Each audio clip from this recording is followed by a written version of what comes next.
El día de hoy continuamos con el estudio de Juan capítulo 7 y estaremos viendo nuevamente cómo él tiene intercambio con las personas que están ahí en el templo. Recordarán que Jesús sube a la mitad de la semana de la celebración de la fiesta de los tabernáculos y veremos cómo habían personas allí, judíos, que de alguna manera tampoco conocían mucho la escritura cuando le dicen a Jesús que no se sabe de dónde vendría el Mesías. Pues vamos a estar viendo qué es lo que les contesta a él y cómo la escritura sí habla sobre estos temas. El día de hoy vamos a continuar con el estudio de Juan capítulo 7 y vamos a estar viendo los versículos 25 al 36. Así que vamos a recordar el versículo con el que terminamos la semana pasada, que fue el versículo 24, cuando Jesús le dijo a los que lo escuchaban: no juzguen según las apariencias, sino juzguen con justo juicio. Y él les decía esto porque obviamente en esa interacción que estaban teniendo con él, eh, esta gente, digamos, estaba emitiendo juicios y tomando una imagen de Jesús en base a aspectos parciales. Y él les decía: analicen la situación de una manera completa e integral. Y nos sirve porque vamos a seguir viendo ahora el intercambio que tiene Jesús y es necesario que para que la gente pueda tener una imagen completa y clara de quién es, tiene que hacerse mediante un juicio correcto, mediante una evaluación integral. Así que empezamos con el versículo 25 el día de hoy. Decían entonces algunos de Jerusalén: ¿no es este a quien buscan para matarle?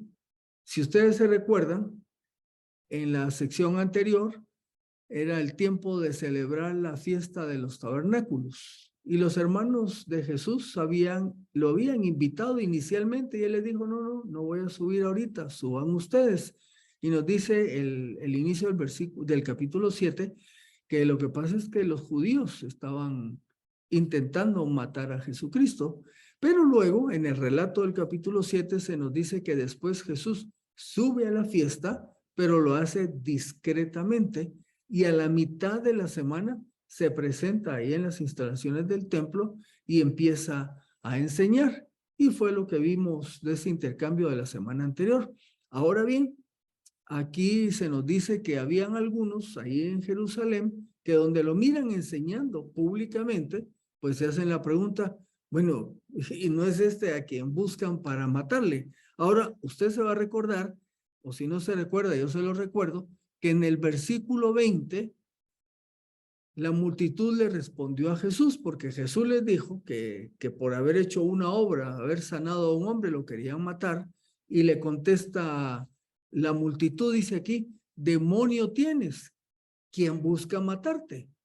Y ahora el versículo que estamos viendo dice: pues no es este al que andan buscándolo, ¿verdad? Vamos a ver cómo dice: no es este a quien buscan para matarle. Bueno, ¿cómo hacemos para correlacionar que un grupo le dice primero: estás loco? ¿Quién dice que te quieren matar? Bueno, la explicación es esta. Se cree que estos que le dicen a Jesús: ¿quién te quiere matar?, son judíos de otras regiones, no eran propios de Jerusalén. Recuérdense que para las fiestas llegaban muchas personas que vivían fuera del territorio de Palestina. Y entonces es posible que algunos de estos judíos visitantes no estuvieran enterados de toda esta situación y del complot de las autoridades contra Jesús. Por eso fue que le dijeron: ¿quién quiere matarte?, ¿verdad? Ahora bien, en cuanto a la pregunta de este grupo que estamos viendo ahora en esa sección, ¿no es este a quien buscan para matarle?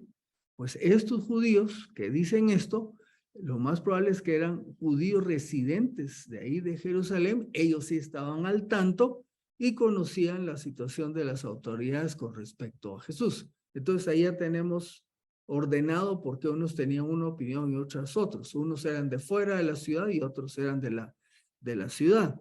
El versículo 26 dice: he aquí, estos mismos judíos habla públicamente y no le dicen nada.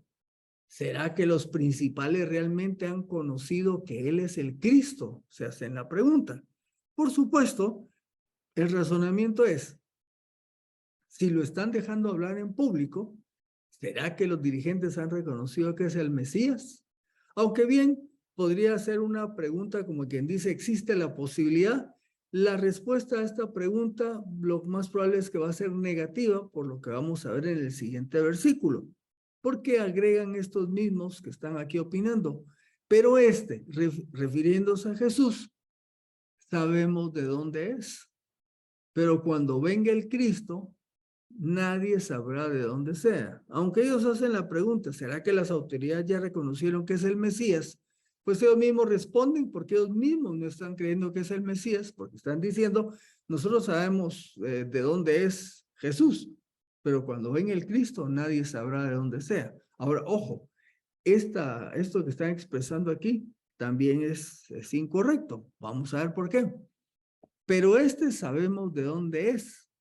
Ellos creían erróneamente que Jesús había nacido en Nazaret. Recuérdese del versículo 6:42, aquí mismo en Juan. ¿No es este Jesús el hijo de José? Esto lo dicen allá en el norte, en Galilea. ¿No conocemos a su padre y a su madre? ¿Cómo es que ahora dice, he descendido del cielo? Entonces, los judíos de la zona de Galilea conocían a Jesús y lo que sabían es que se había criado en Nazaret y pensaban, por lo tanto, que había nacido en Nazaret. Ahora, estos judíos están diciendo que cuando venga el Cristo, no se sabrá de dónde viene. Eso tampoco es cierto, porque en la Escritura, vamos a ver, sí se sabe el origen humano de Jesús, sí se conoce. Aquí lo vamos a ver. Pero cuando venga el Cristo, nadie sabrá de dónde viene. Había una creencia popular en aquellos días derivada de una mala interpretación de Malaquías 3:1, en donde ellos decían que como que Jesucristo de pronto iba a aparecer y que por eso no se sabía de dónde venía. El pasaje de Malaquías 3:1 dice, he aquí yo envío a mi mensajero, el cual preparará el camino delante de mí. Aquí está hablando de Juan Bautista. Y agrega, y luego repentinamente vendrá a su templo el Señor a quien buscan, el ángel del pacto a quien ustedes desean. He aquí que viene, ha dicho el Señor de los ejércitos. Por interpretar inadecuadamente este pasaje, había surgido esa creencia de que cuando el Mesías viniera, iba a venir así de repente, ¿verdad? Se iba a aparecer. Pero esa, como repito, fue una interpretación incorrecta. Por eso es que decían que cuando venga Cristo, nadie sabrá, el Cristo, nadie sabrá de dónde sea. Esto era una creencia incorrecta.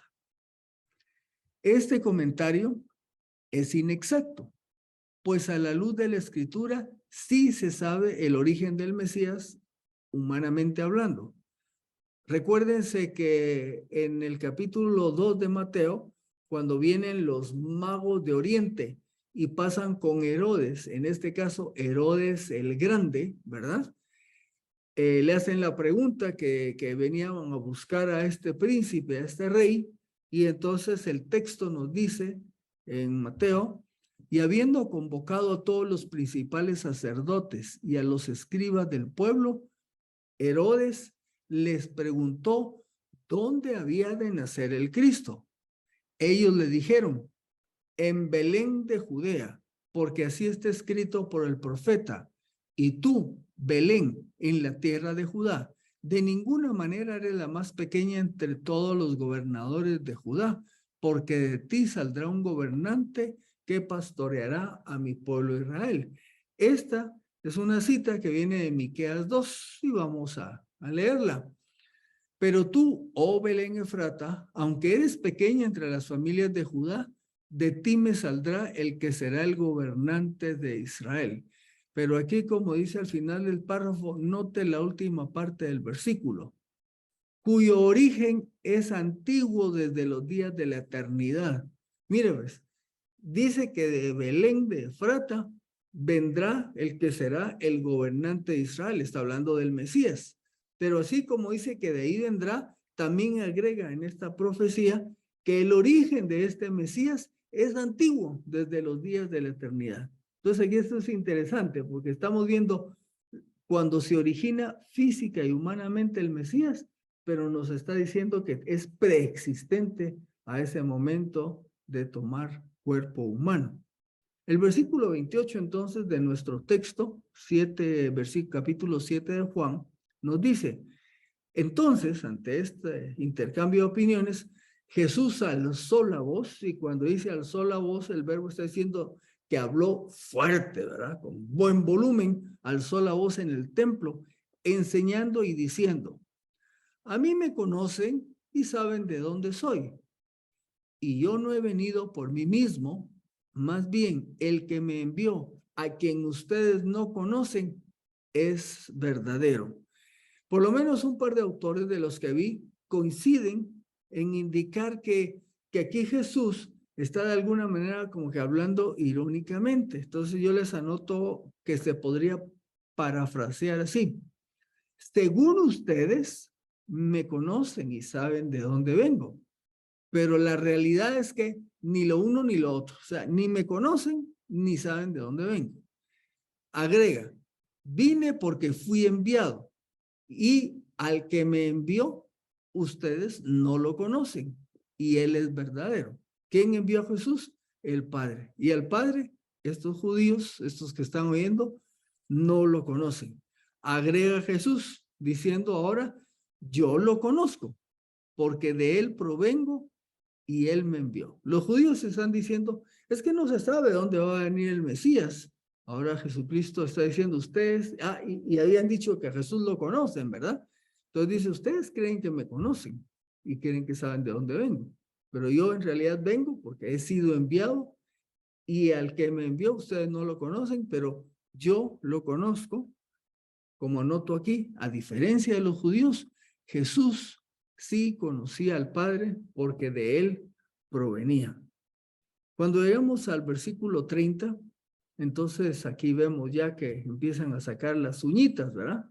Entonces procuraban prenderle, pero nadie puso su mano sobre él porque no había llegado su hora. Ustedes hemos visto ya este tema de no había llegado su hora. Allá cuando vimos las bodas de Caná, ¿verdad? Jesús le contestó con una manera similar a María cuando le pidió que hiciera algo porque se había acabado el vino y Jesús le dijo, mujer, aún no ha llegado mi hora. Y cuando vemos esta frase que no ha llegado su hora, estamos diciendo que el momento en el que Jesús tiene que cumplir su tarea de dar su vida en la cruz, esa es su hora. Aunque algunos intentaron detenerlo, no pudieron. ¿Por qué? Porque Jesús se guiaba por el tiempo y el plan de Dios. Así que su hora no había llegado aún. Por otro lado, agrego, el primer párrafo desde la perspectiva divina, hay un tiempo para que Jesús cumpla su tarea. Pero por otro lado, los judíos tampoco querían detener a Jesús y generar una protesta del pueblo, ya que estaban bajo la mirada de los romanos. En alguno de los estudios anteriores vimos que cabal, ahí cerquita del templo, había un regimiento, ¿cómo se llama? La fortaleza Antonia se llamaba. Y ahí había un regimiento continuo de romanos y tenían, incluso visualmente podían ver desde la torre todo lo que sucedía en los atrios.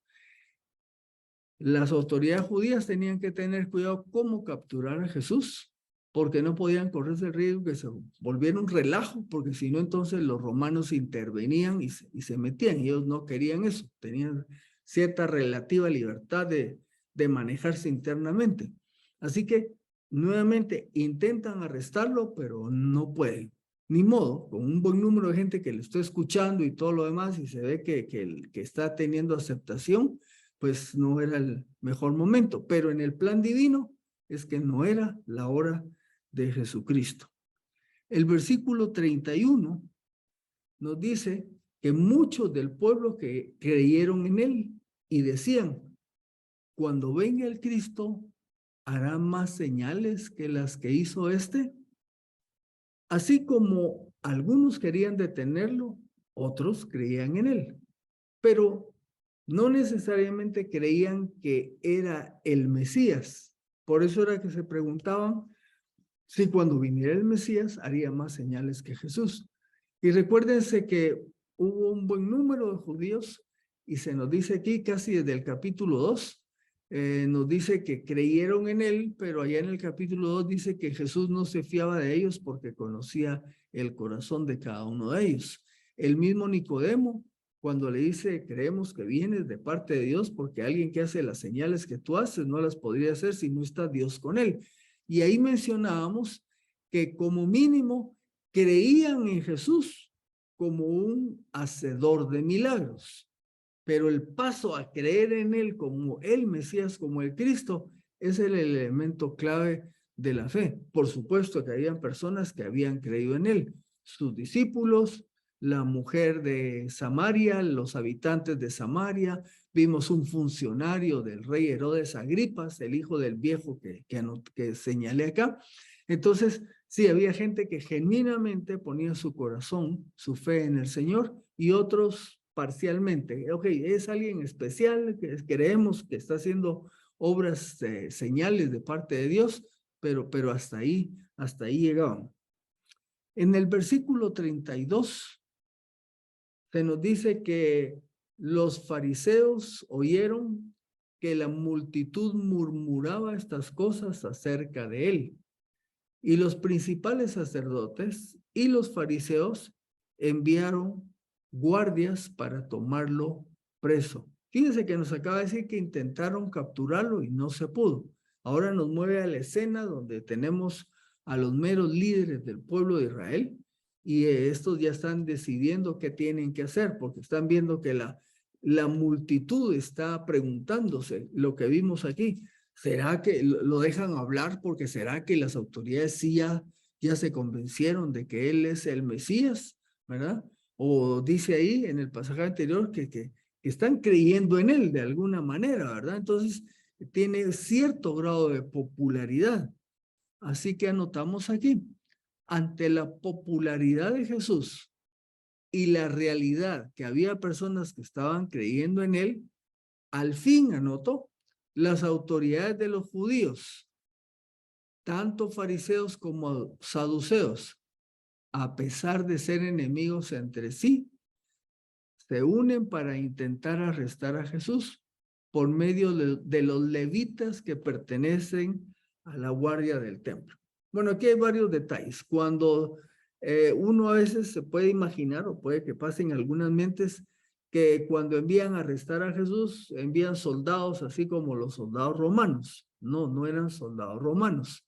Esta guardia del templo estaba integrada por judíos y básicamente eran miembros de la tribu de Leví, que su tarea era precisamente cuidar el orden y la disciplina dentro de todas las actividades que se realizaban en las instalaciones del templo. A esta guardia es a la que ellos envían a arrestar a Jesús. Y en la sección que estamos viendo hoy, no vamos a ver lo que pasó, pero la próxima semana vamos a ver cuál es la respuesta de esos guardias que fueron enviados a arrestar a Jesús. Otro detalle que estamos mencionando acá es que dentro de este grupo de liderazgo judío, ya en otras ocasiones hemos hablado que el grupo de liderazgo judío estaba integrado por el Sanedrín, ¿verdad?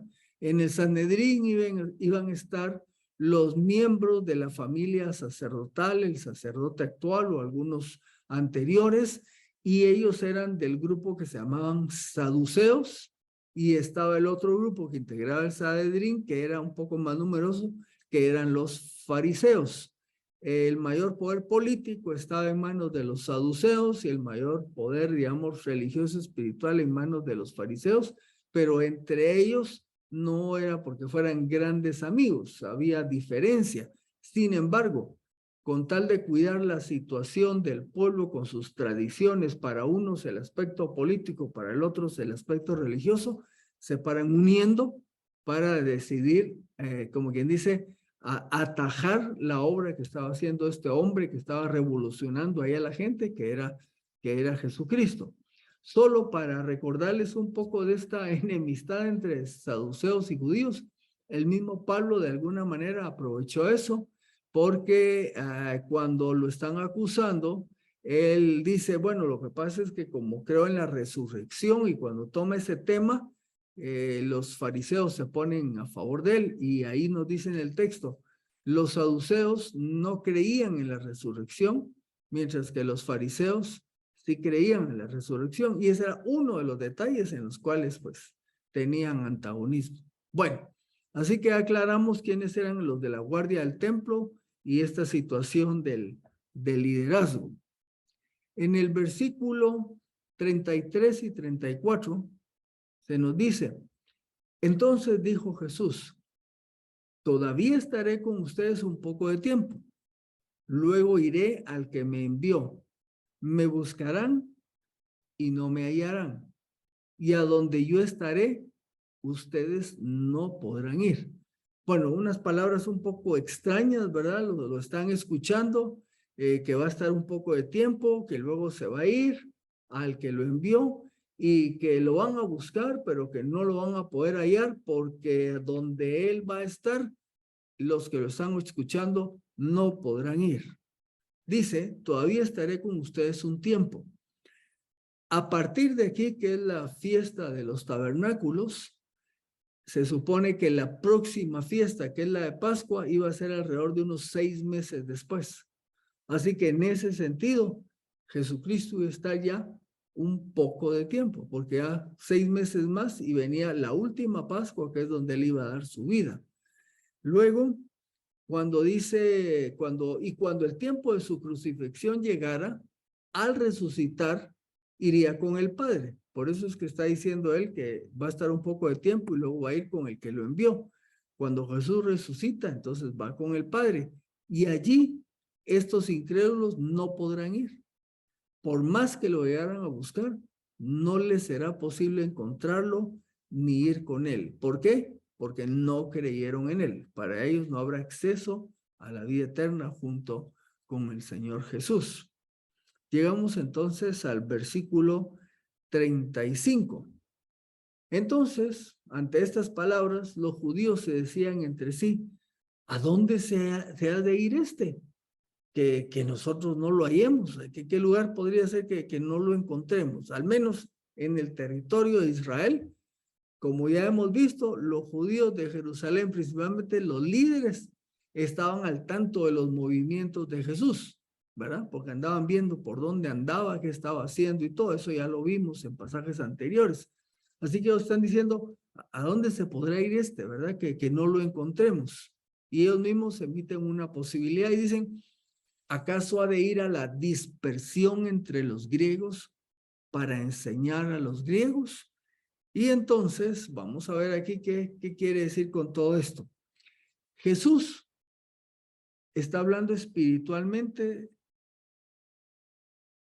que donde Él estará, esos líderes, los que no creen, no podrán estar. Entendamos esto, ¿verdad? Cuando Él dice, donde yo voy a estar, ustedes no podrán estar, y eso tiene que ver ya cuando llegue su crucifixión, su muerte y su resurrección. Jesucristo resucitado con el Padre, estos que lo están oyendo no tendrán acceso, no lo podrán encontrar. Pero la mente incrédula de ellos solo les permite pensar en términos materiales. Así que ellos ni siquiera se están imaginando que está hablando de estar con el Padre. Ellos están pensando físicamente a dónde podrá ir que no lo podamos encontrar. Y fue por eso que dicen, ¿será que se va a ir con los de la dispersión? Y entonces tenemos que ver esto de la dispersión. La dispersión se refiere a los judíos que fueron sacados de Palestina y que vivían en cualquier parte del mundo.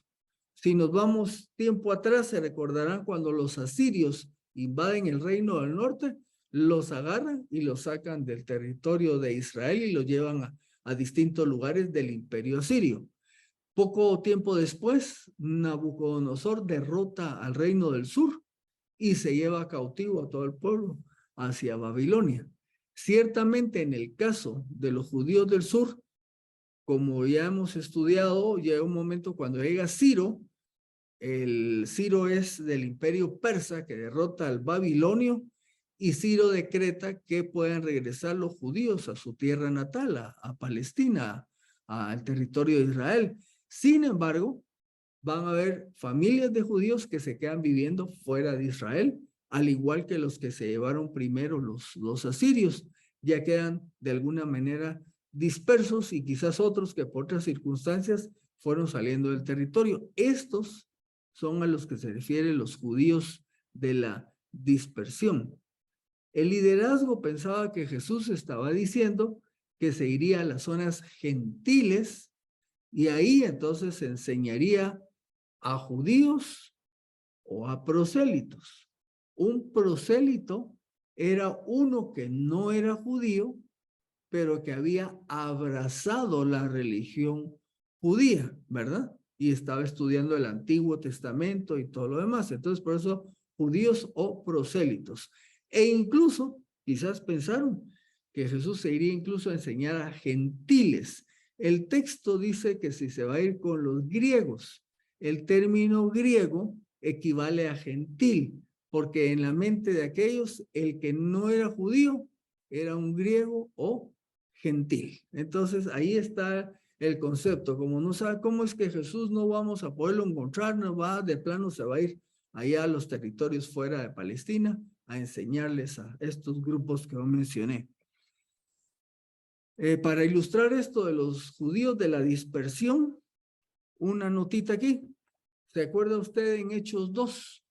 Cuando el Espíritu Santo desciende sobre los 120 en aquel aposento alto y Pedro da el primer mensaje evangelístico, y pues si se nos describe que empezaron a hablar en otras lenguas y las personas que estaban ahí oían hablar a estos discípulos en sus propias lenguas.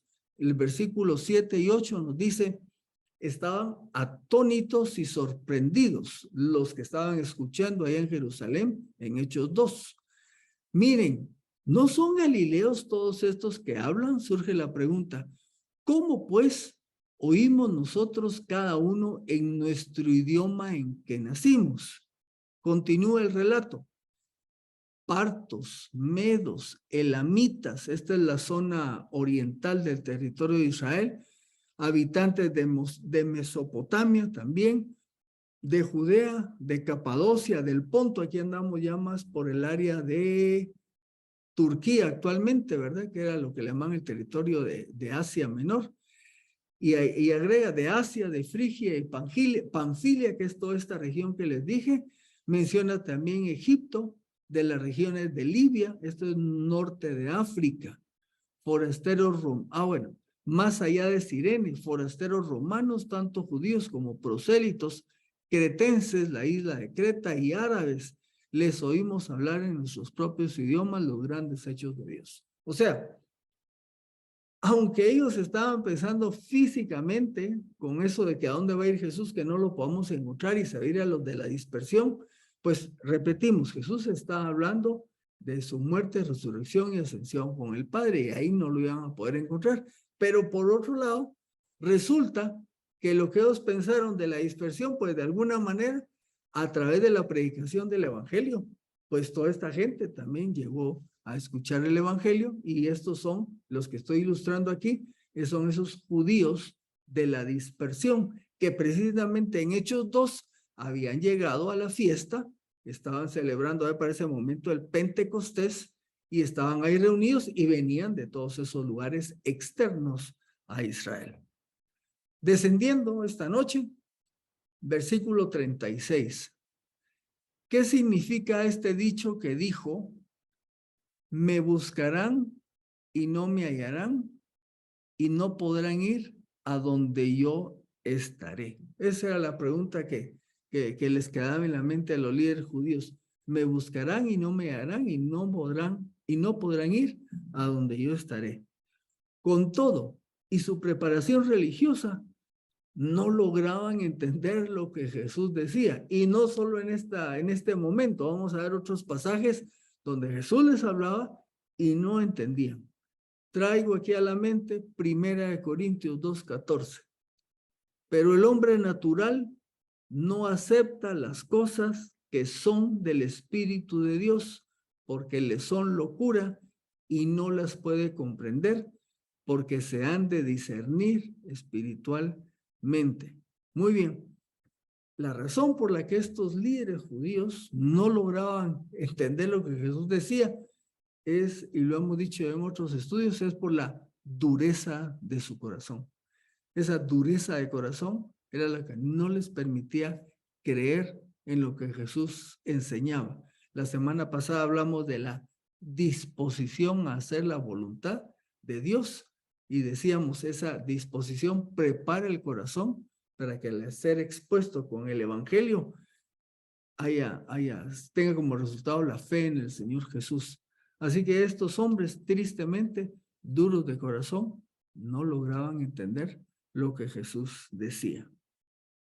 Vamos a ir finalizando pensando en esto que dijo el Señor Jesús en esta sección. Todavía estaré con ustedes un poco de tiempo. Le dijo en aquel momento a los que lo escuchaban.